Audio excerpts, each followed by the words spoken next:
સ્વામિનારાયણ સાક્ષાદ અક્ષર પુરુષોત્તમ સર્વેભ્ય પરમં શાંતિમ આનંદમ સુખમર્પયેત. શ્રી સ્વામિનારાયણ ભગવાનની જય. શ્રી અક્ષર પુરુષોત્તમ મહારાજની જય. શ્રી ગુણાતીતાનંદ સ્વામી મહારાજની જય. શ્રી પ્રમુખ સ્વામી મહારાજની જય. શ્રી મહંત સ્વામી મહારાજની જય.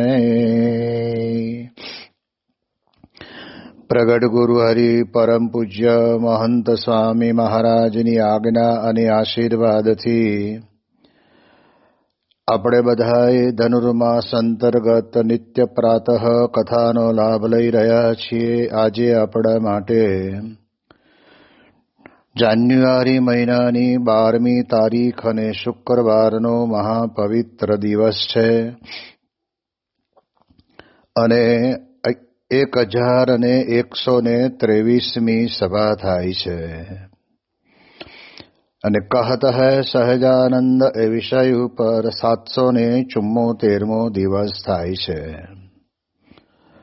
ભગવાન સ્વામિનારાયણ ગઢડા પ્રથમ પ્રકરણના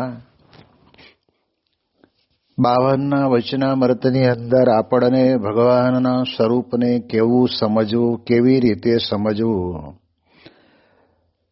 એની વિશેષ વાત કરીને આપણને સમજાવે છે કે આ પ્રકારે ચાર શાસ્ત્રની અંદર જે લખેલી વાત છે એના પ્રમાણે જ્યારે આપણે સમજવાનો પ્રયત્ન કરીએ તો આપણે પૂર્ણ જ્ઞાની કહેવાઈએ. સાંખ્ય, યોગ, વેદાંત અને પંચરાત્ર એ ચાર શાસ્ત્રની અંદર વિશેષતઃ ભગવાનના સ્વરૂપને સમજવા માટેની વાતો બહુ જ ઓછા પ્રમાણમાં લખેલી હોય પણ એને સમજવી જરૂરી છે અને સમજાયો ત્યાર પછી જ એને કહેવાય છે કે જ્ઞાની કહેવાય. અને એ પછી મહારાજને મુક્તાનંદ સ્વામીએ જે પ્રશ્ન પૂછ્યો એ પ્રશ્નના ઉત્તરની અંદર આપણને મહારાજ પોતે એમ કહે છે કે અને પંચરાત્ર શાસ્ત્ર છે તે ભગવાનને એમ કહે છે જે એક જે શ્રી કૃષ્ણ પુરુષોત્તમ નારાયણ તે જ વાસુદેવ, સંકર્ષણ, અનિરુદ્ધ અને પ્રદ્યુમ્ન એ ચતુર્ગ રૂપે થાય છે અને પૃથ્વીને વિશે અવતારનું ધારણ કરે છે. અહીંયા આગળ મહારાજના ઉચ્ચારાયેલો આ એક શબ્દ અથવા તો એક વાક્ય બહુ પણ આપણને સમજાવી જાય છે કે ભગવાન પૃથ્વીને વિશે સમય પ્રમાણે અવતારનું ધારણ કરે છે.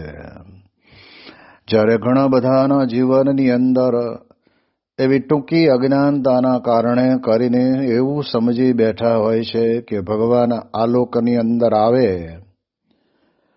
તો આપણી ભેગા આવ્યા એટલે આપણે જેમ માયાની અંદર છીએ એમ એ પણ માયામાં આવ્યા કહેવાય માટે ભગવાન આવતા નથી. પરંતુ ભગવાન તો આ પૃથ્વી ઉપર સમય પ્રમાણે અવતારોનું ધારણ કરીને આવે છે અને અનંત જીવોના કલ્યાણને કરે છે.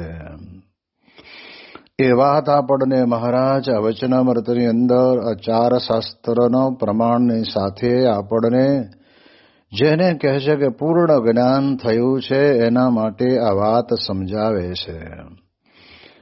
એટલે એક તો પહેલું ભગવાન સ્વામિનારાયણના વચનથી વિશ્વાસથી માની જ લેવાનું કે ભગવાન પૃથ્વી ઉપર અવતારનું ધારણ કરે છે અને એટલે જ જે સમયે જે અવતારો આ પૃથ્વી ઉપર પ્રગટ થયા તે અવતારોની કથાઓ પણ તે સમયના ઋષિ મુનિઓએ પોતાની કલમ વડે કરીને લખી દીધી છે.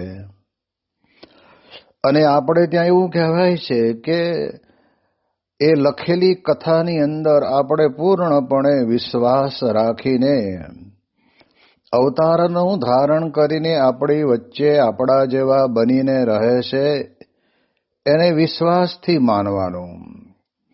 ભલે ક્રિયા બધી આપણા જેવી કરતા હોઈએ પણ છે તો ભગવાન.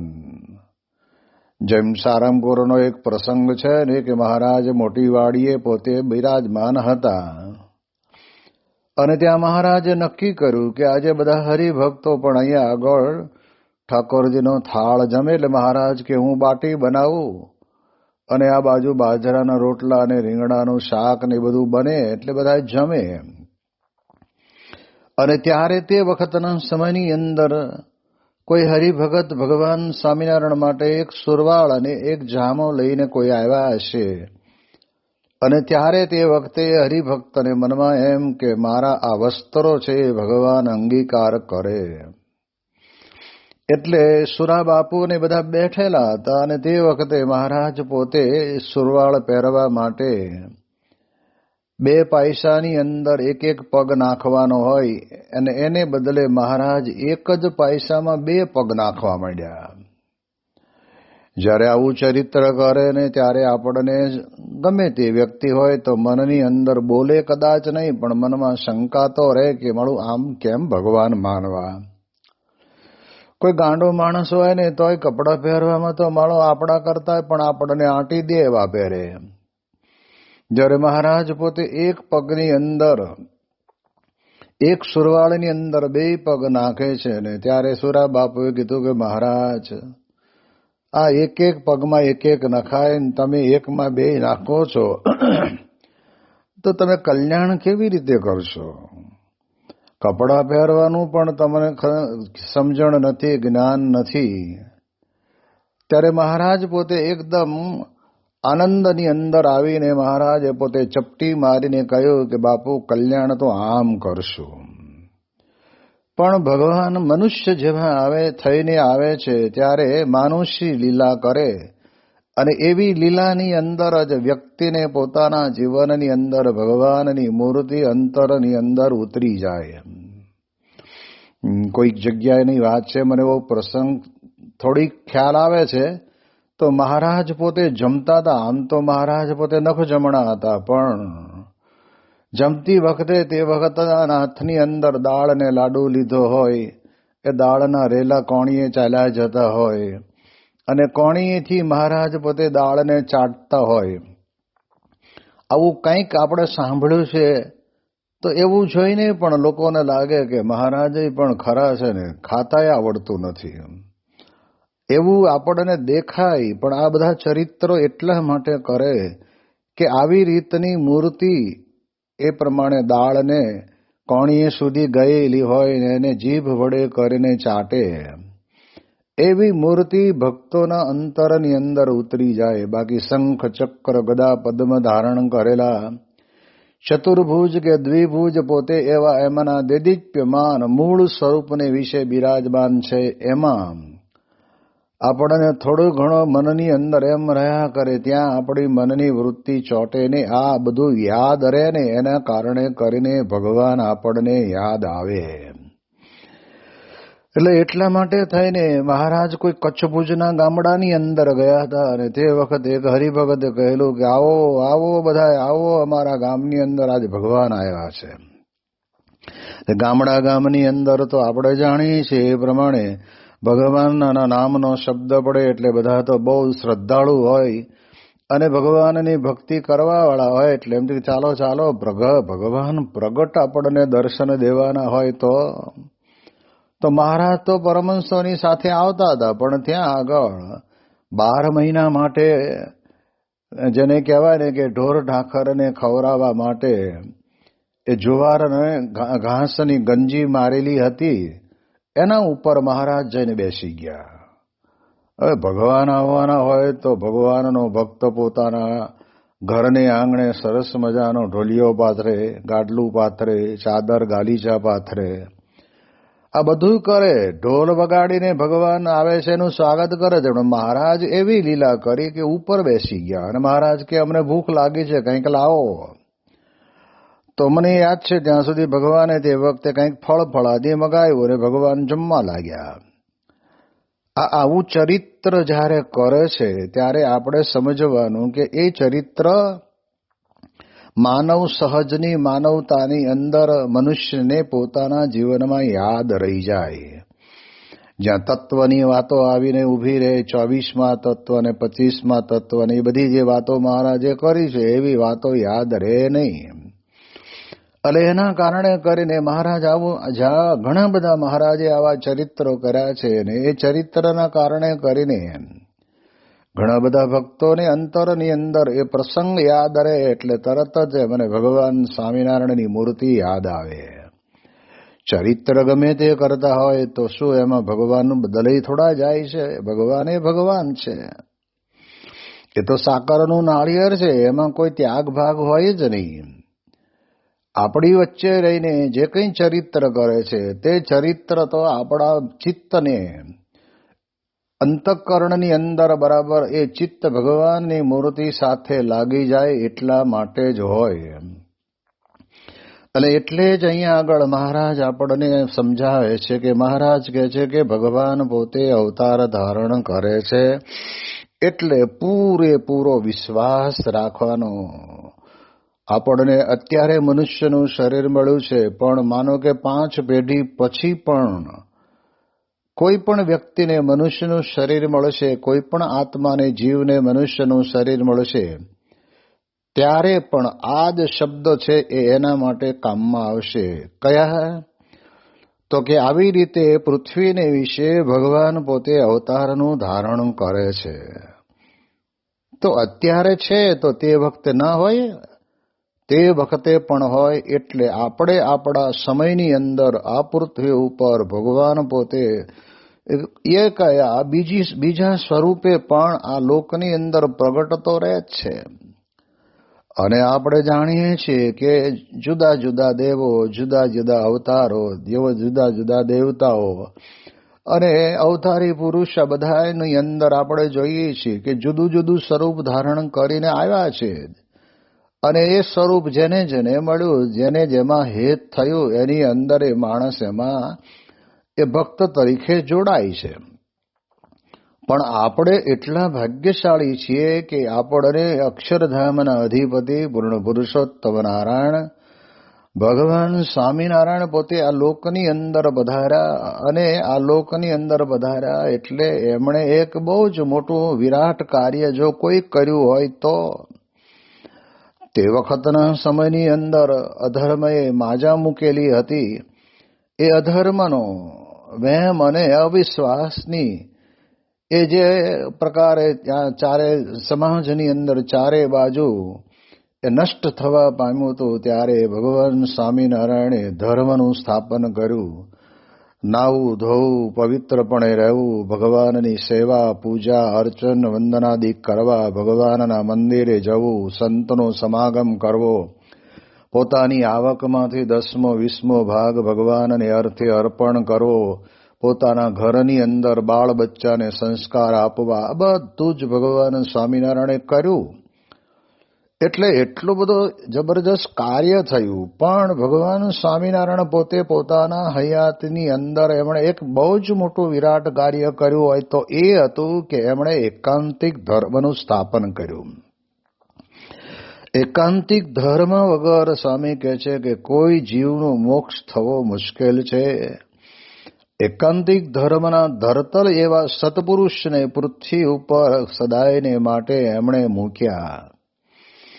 અને એ પરંપરાની અંદર અક્ષર બ્રહ્મ દ્વારા આ પરંપરા ચાલુ રહી. અને આજના દિવસની અંદર આપણે ત્યાં આપણા ગુરુવર્યો આપણને એની એ જ રીત આપણને એકાંતિક ધર્મની જ વાત સમજાવે છે.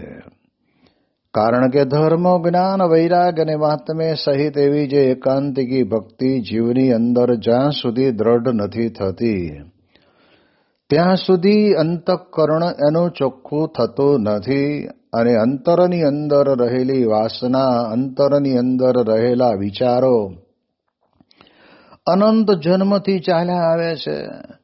જેને મહારાજે પણ વચનામૃતમાં જ કહ્યું છે ને કે દીઠા હોય કે સાંભળ્યા હોય કે ન સાંભળ્યા હોય એવા પણ ઘાટ ને સંકલ્પ પદાર્થના અમને અંતરની અંદર થાય છે ત્યારે મહારાજે કહ્યું કે એને પણ વાસના જ કહેવાય. હવે આવી જે વાસના આપણા અંતરની અંદર પડી હોય, હવે એ વાસનાને તોડવી હોય, ટાળવી હોય તો માત્ર ને માત્ર કોઈ એવી ઔષધિ નથી કે જેમ અત્યારે ઘણા લોકો કહે છે કે જેને પેટની અંદર પથરી હોય તો પથરીને આ પ્રકારના પાન તમે ચાવીને ખાઈ જાઓ.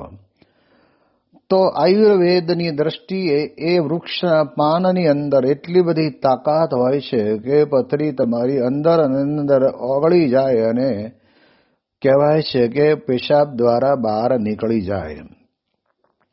પણ આ જે અંતરની અંદર આપણને વાસના પડી છે, મારું, મારાપણાની ભાવના, પુત્ર કલત્રાદિક છે એ મારા છે, આ મૂકેલું તો બધું ભગવાનનું જ છે અને ભગવાન જ આપણામાં માયા મૂકે છે. પણ મહારાજ કહે છે કે અમે ભલે મૂકીએ પણ તમે એમાંથી જુદા રહ્યો.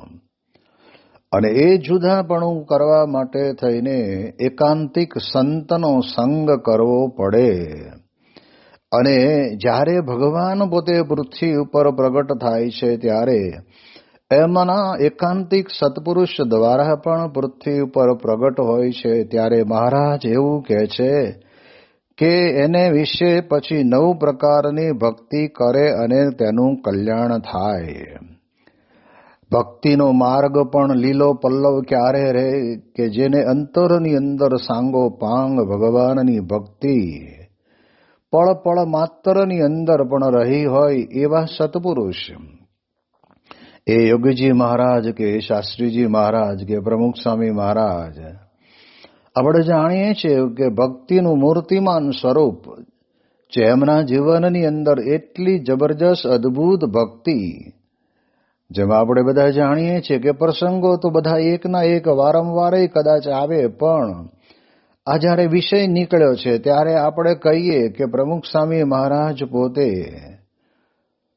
ગોંડલની એટલે ગરડાની અંદર બિરાજમાન હતા અને તે વખતના સમયની અંદર સારંગપુરમાં આપણે ત્યાં એક પાણીનો બોર કરેલો અને બોરની અંદર સરસ મીઠું પાણી નીકળ્યું છે. એટલે સંતોએ ત્યાંથી 2-3 કેન ભરી અને ગરડાની અંદર બાપા બિરાજમાન હતા ત્યાં આગળ મોકલ્યું કે સ્વામી બાપાને આ બોરનું પહેલું પાણી મોકલ્યું છે એટલે બાપા એનાથી સ્નાન કરે એટલા માટે મોકલ્યું છે. પરંતુ સ્વામીશ્રીની સાથે રહેનારા સેવક સંતો સ્વામીશ્રીના એક વિચારને પામી ગયેલા હોય એટલે એમાં બહુ એમને વારંવાર કોઈ વાતની જાણકારી આપવી પડે એવું ના હોય. એટલે ઠાકોરજીની સેવામાં જે સંત હતા એ સંતે ત્યાં આગળ કેનની અંદરથી 2-3 જગ જેટલું પાણી લીધું. પાણીને 2 વખત ગાળ્યું, ગાળીને પછી સવારના પહરમાં હરિકૃષ્ણ મહારાજ પોતાના છપર પલંગ ઉપર પોઢેલા હતા, એમને ચરણની સેવા કરી, ભગવાનને ઉઠાડ્યા, ભગવાનને દંત ધાવન કરાયું અને પછી ભગવાનને કેસર જળ વડે કરીને એ જે સારંગપુરના બોરનું પાણી આવ્યું હતું એ જ પાણી વડે કરીને હરિકૃષ્ણ મહારાજને અભિષેક કરીને સ્નાન કરાયું. અને એ જ જે સ્નાન હરિકૃષ્ણ મહારાજે કર્યું હતું એ જ પ્રસાદીનું જળ ત્યાં બાથરૂમની અંદર સ્વામીશ્રી જ્યારે સ્નાન કરવા માટે બેસે ત્યારે એમની વિશાળ ડોલની અંદર પણ એને મિક્સ કરી દેવાનું એટલે બીજો કોઈ વાંધો ન આવે. અને તે વખતે સેવકે કહ્યું કે બાપા આજે આપણે આજે નાહીએ છીએ ને અને એ જે પાણી સારંગપુરથી નવો બોર કર્યો ને એમાંથી નીકળ્યું ને એ છે. સ્વામી કે પણ પહેલા ઠાકોરજીને સ્નાન કરાવવું જોઈએ ને. અને ત્યારે તે વખતે સંતોએ કહ્યું કે બાપા ઠાકોરજીને પણ સ્નાન કરાવ્યું છે, એ સ્નાન કરાવેલું પ્રસાદીનું જળ પણ અહીંયા લાવ્યા છીએ અને આજે આપણી આ પાણીની ડોલની અંદર એને નાખીને મિક્સ કરીએ છીએ. આટલો જ નાનો પ્રસંગ છે, પણ પ્રથમ જ્યારે પાણી પોતાની પાસે આવે છે ત્યારે એમને ભગવાન ભૂલાતા નથી. વાસ્તવિક તો સંતના ચરણની અંદર જ ભગવાનનો વાસ છે અને સંત પોતે સ્નાન કરે તો ભગવાન સ્નાન કરી લીધેલું. પણ આપણે ત્યાં ગુણાતીત સત્પુરુષ દ્વારા ભગવાન પૃથ્વી ઉપર પ્રગટ રહે છે, પ્રગટ થાય છે એ ગુણાતીત સંતની એક સ્વામી સેવકપણાની ભાવના એવી રહેલી છે કે હું કંઈ પણ સ્વીકારું, અંગીકાર કરું તો પહેલું પ્રથમ ભગવાનને અર્પણ કરાયેલું હોય, ભગવાને પ્રસાદીનું કર્યું હોય, પછી જ એનો સ્પર્શ કરવાનો. એના સિવાય કોઈ દિવસ ક્યારે પણ એને અડવાનું પણ નહીં. પછી પાણી પીવાની બાબત હોય કે પછી આંખના ચશ્માની ફ્રેમ ની કાચ અંદર ફિટ કરીને લાવ્યા હોય તોય કે અત્યારે ભગવાન પડી ગયા છે, સવારે ઠાકોરજી જાગશે એટલે આપણે ભગવાનને દ્રષ્ટિ પ્રસાદી કરાવશું. ચશ્માની ફ્રેમ તો એની એ જ હોય, માત્ર નંબર બદલાયા હોય એટલે કાચ ડોક્ટરોએ નવા નાખ્યા હોય તો પણ ત્યારે આપણને ખબર પડે કે ભગવાનની ભક્તિ એમના અંતરની અંદર કેટલી જબરજસ્ત પ્રકાર 9 પ્રકારની છે. અને એવા સંતનો આપણને જ્યારે યોગ થાય ને ત્યારે જ આપણું કલ્યાણ થાય. આપણને તો એમની ક્રિયાની અંદરથી, એમના કાર્યની અંદરથી, એમના અંતરમાં પડેલી પોતાના ઈષ્ટદેવની ભક્તિ વડે કરીને જ યદકિંચિત આપણને ભગવાન સાથે આપણને એનો નાતો બંધાય છે, પ્રેમ બંધાય છે. આપણે થોડું ઘણું પણ શુદ્ધ ભાવે આ પ્રમાણે ભક્તિ કરવા માટે પ્રેરણા પ્રાપ્ત કરીએ છીએ. એટલે વિશ્વાસપૂર્વક આપણે સમજવાનું. જેમ શાસ્ત્રીજી મહારાજ પોતે બોલ્યા, હું તે યોગી ને યોગી હું, મારામાં ને યોગીમાં રોમનો ફેર નહીં. તો શાસ્ત્રીજી મહારાજે પોતે આ પ્રમાણે કહેવાય છે કે એક પોતાના વારસદારની વાત એમણે પોતે આપણને બધાને આપી દીધી. એટલે શાસ્ત્રીજી મહારાજ જેવા ધામમાં ગયા અને ત્યારે આપણે જાણીએ છીએ કે યોગીજી મહારાજ જેવા સંતને વિશે અખંડ પ્રગટ રહ્યા. અને એટલે જ શાસ્ત્રી યોગીજી મહારાજની હયાતીની અંદર બધા જ મુખ્ય સંતો હરિભક્તોની હાજરીમાં એક મીટિંગ નક્કી થઈને બેઠેલી કે હવે શાસ્ત્રીજી મહારાજ ધામમાં ગયા અને હવે 6 દાડા પછી તો ગઢડા મંદિરની અંદર ટેકરા ઉપર ભગવાનની પ્રતિષ્ઠા છે. તો શું કરવું, પ્રતિષ્ઠા કરવી કે ન કરવી?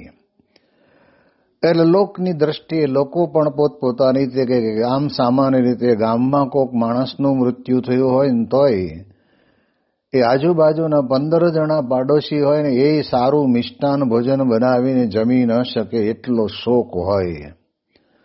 એટલે સમાજમાં કેવું લાગશે?